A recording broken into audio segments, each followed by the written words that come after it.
नमस्कार दोस्तों, स्वागत है आप सबका हमारी एजुकेशन क्लास में जिसका नाम है नालंदा जीएस एकेडमी। और मैं हूं आपके साथ दीपक चौहान। जितने भी लेक्चर हमारे आते हैं, अगर आप लोगों ने वो नहीं देखे हैं तो प्लीज़ आप लोगों को सबसे पहले वो देख लेने हैं, ताकि आने वाले जितने भी लेक्चर होंगे या फिर आज का जो लेक्चर है उनसे उन्हें आप कोरिलेट कर सको। आज का लेक्चर आप लोगों के लिए काफ़ी ज़्यादा इंपॉर्टेंट है। जैसे ही नाम आता है प्रारूप समिति, तो सब जानते हैं कि ये क्वेश्चन एग्जाम में भर भर कर पूछा जाता है और काफ़ी क्वेश्चन प्रारूप समिति से आते हैं। पास्ट में भी आए हैं और फ्यूचर में भी आने के चांस उनके रहते हैं। अगर कोई भी क्वेश्चन बनता है तो उसका मतलब ये होता है कि ये क्वेश्चन भविष्य में भी ज़रूर आएगा। तो इसलिए आप लोगों को अपनी तैयारी को बेहतर बनाना है और हर लेक्चर को स्टार्टिंग से लेकर एंड तक पूरा आप लोगों को देखना है, ताकि कुछ भी आप लोगों से छूटे ना। पूरा देखने का मतलब किससे होता है कि जब भी आप एग्जाम में जाते हो और आप लोगों का कॉन्सेप्ट क्लियर होता है तो कोई भी क्वेश्चन आप लोगों से छूटता नहीं है। इसीलिए आप लोगों को जो जानकारी लेनी चाहिए वो आप लोगों को कंप्लीट जानकारी होनी चाहिए। तो चलते हैं अपने लेक्चर की तरफ और देखते हैं कि आज हमें क्या क्या डिस्कस करना है। तो बने रहिए हमारे साथ नालंदा जीएस एकेडमी के साथ। सबसे पहले हम देख लेते हैं संविधान सभा की प्रारूप समिति। अभी तक हमने काफ़ी सारी समिति देखी हैं। 8 बड़ी समिति देखी थी, 13 छोटी समिति देखी थी। तदर्थ समिति का मतलब क्या था ये हमने डिस्कस किया था। कौन सी समिति के कौन से अध्यक्ष थे ये हम डिस्कस कर चुके हैं। तो सभी को आप लोगों को देख लेना है और लिंक कर लेना आपस में, ताकि चीज़ों का जो कोऑपरेशन है वो आप लोगों का अच्छी तरीके से बना रहे।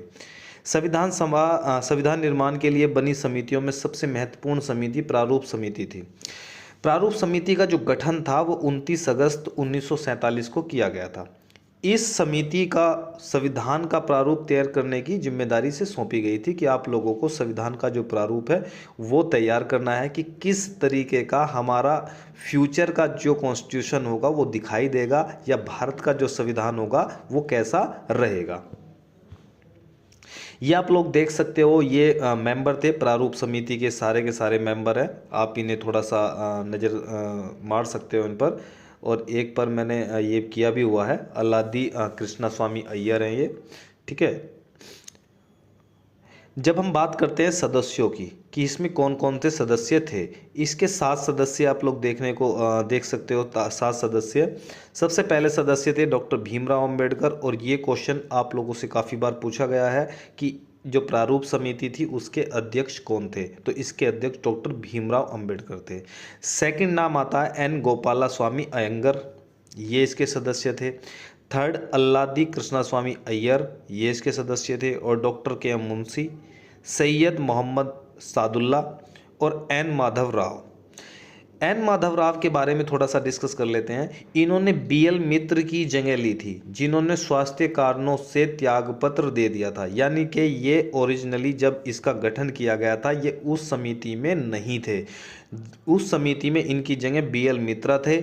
और जैसे ही इनका स्वास्थ्य कारणों की वजह से त्यागपत्र होता है तो एन माधव राव को इस कमेटी का मेंबर बनाया गया था। 7वें मेंबर देखते हैं टीटी कृष्णमाचारी।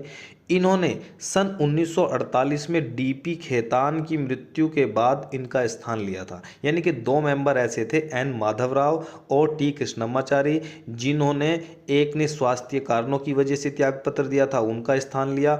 और जो 1948 में डीपी खेतान थे उनकी मृत्यु हो गई थी और उनका स्थान किसने लिया था, टीटी कृष्णमाचारी ने लिया था। ये इसके मेंबर के बारे में हमने चर्चा कर ली। संविधान के प्रारूप का प्रकाशन। अब आप लोगों ने देखा होगा कि गवर्नमेंट कोई भी एक्ट बनाती है या कोई भी एक इस तरीके से विधेयक लेके आती है तो उसे पब्लिक डोमेन में रखती है। पास करने से पहले वो पब्लिक डोमेन में रखा जाता है। जनता की राय ली जाती है कि जनता की राय इस पर क्या रहने वाली है। उसी के अकॉर्डिंग उसमें संशोधन भी भविष्य में किए जाते हैं। और उसके बाद में जब चीज़ें बैलेंस हो जाती हैं तो फिर उसे क्या करा जाता है, पास करा के एक्ट को इम्प्लीमेंट किया जाता है कंट्री के अंदर। तो विभिन्न समितियों के प्रस्ताव पर विचार करने के बाद संविधान समिति प्रारूप समिति ने भारत के संविधान का पहला प्रारूप तैयार कर दिया। जितनी भी समिति थी सभी समितियों ने अपना योगदान दिया। जो काम जिन्हें सौंपा गया था, किसी झंडा समिति को अपना काम दिया गया था, कार्य संचालन को अपना दिया गया था। जो मौलिक अधिकार थे, फंडामेंटल राइट्स थे, उनसे रिलेटेड उन्होंने अपना काम किया। जब सभी समितियों ने अपना जो होमवर्क था वो कंप्लीट कर लिया, अपना वर्क कंप्लीट कर लिया और अपने प्रस्ताव दिए, उसके बाद में उन सब का जो भी डॉक्यूमेंट का कार्य था वो पूरा होने के बाद में वो सब कुछ कहाँ रखा गया, प्रारूप समिति को दिया गया।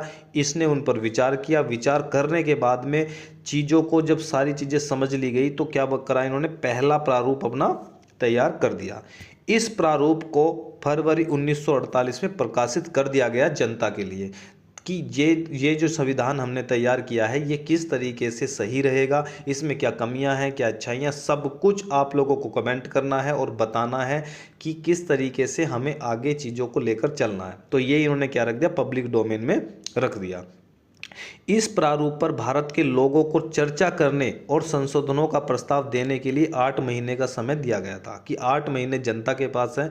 ये जो संविधान बन रहा है अब हमने इसका प्रारूप आप लोगों के सामने रख दिया और आप इस पर चर्चा करें और हमें बताएं कि हमें इसमें आगे क्या करना चाहिए, क्या चीज़ बदलनी चाहिए, क्या चीज़ रखनी चाहिए, क्या इसमें कमी है, क्या चीज़ें हैं, वो सब बताना है।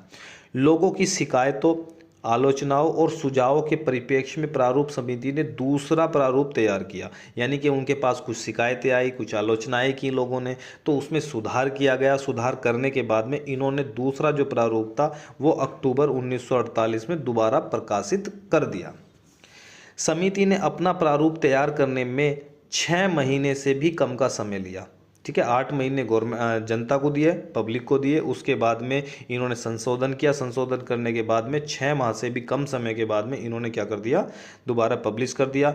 इस दौरान उनकी कुल लगभग 141 बैठकें हुई थी इस समिति की संविधान का प्रारूप तैयार करने, प्रकाशित होने और उसे कंप्लीट होने तक की मैं बात कर रहा हूँ। ठीक है, तो ये रही आप लोगों के लिए कंप्लीट जानकारी प्रारूप समिति से रिलेटेड।